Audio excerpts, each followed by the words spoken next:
When my son wanted to understand the subject of personal finance, I was wondering where to start. And around that time, I came across a book, a wonderful piece of work. And when I read the book, I said, this is the book that a youngster should start with. And this book is written by a renowned financial journalist, a veteran in the personal finance industry, Monika Halan. The book's name is Let's Talk Money. But the byline speaks a lot about the book. It says, you worked hard for it, now make it work for you. You worked hard for your money, make your money work for you. The interesting part of this book, it's a short book. It's a practical book. It has got many interesting ideas and tips that anybody can implement very easily. So it's sort of a doable thing. A less than 200-page book should be a very easy read. And anyway, the language itself is reasonably easy for most English-speaking Indians to understand. While the book is brilliant, the foreword also deserves to be read multiple times. And the foreword is written by Mr. Nandan Nilekani, who's considered to be an expert in the IT industry, an entrepreneur in his own class. But the insights that he shared about personal finance deserve to be mentioned, strongly recommended to everybody to not just read the book, but also read the foreword. So what does the book contain? As we already discussed, the title says, Let's Talk Money. You worked hard for it, now make it work hard for you. Let's look at some of the tips have been mentioned by the author in the book. First of all, it's a comprehensive work.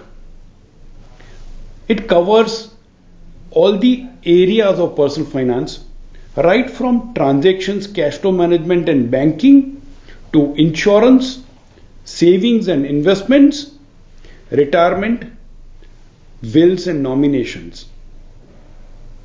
And from that point of view, somebody managing one's own money must go through this. There are some brilliant insights, and she's been able to share those using anecdotes from her own life, as well as what she picked up through her interactions with various readers as she has been into financial journalism. The responses, the questions, the queries that the readers have shared with her, she has used those to put everything together in this masterpiece. Let's look at one such advice.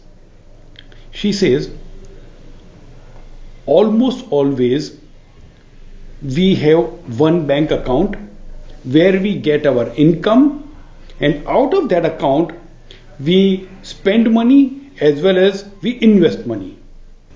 Her practical idea is, open 3 bank accounts. One is where you receive income. Second is your investment account. Third is your spending account.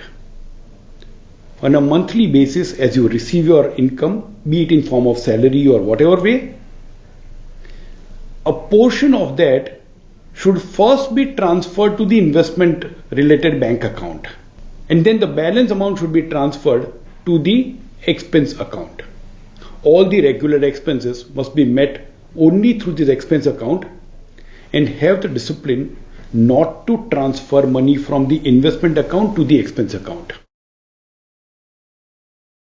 In many cases, the author says that people are unable to get financial freedom, unable to get financial security, simply because they are not disciplined enough to save. Another very, very practical idea was to look at all the investments with the purpose of that investment and only from that perspective. Which means if you don't have a purpose for that investment, you are more likely to make mistakes. Decide why are you investing. Many advisors, many financial planners, many mutual fund distributors, they always talk about having those financial goals in mind. And it can't get simpler than what Monika ji mentions in her book. There are many such ideas mentioned out here. When it comes to insurance, once again there is a practical insight. She says you are more likely to go into hospital and come back than not come back. And from that point of view, health insurance should assume priority over life insurance.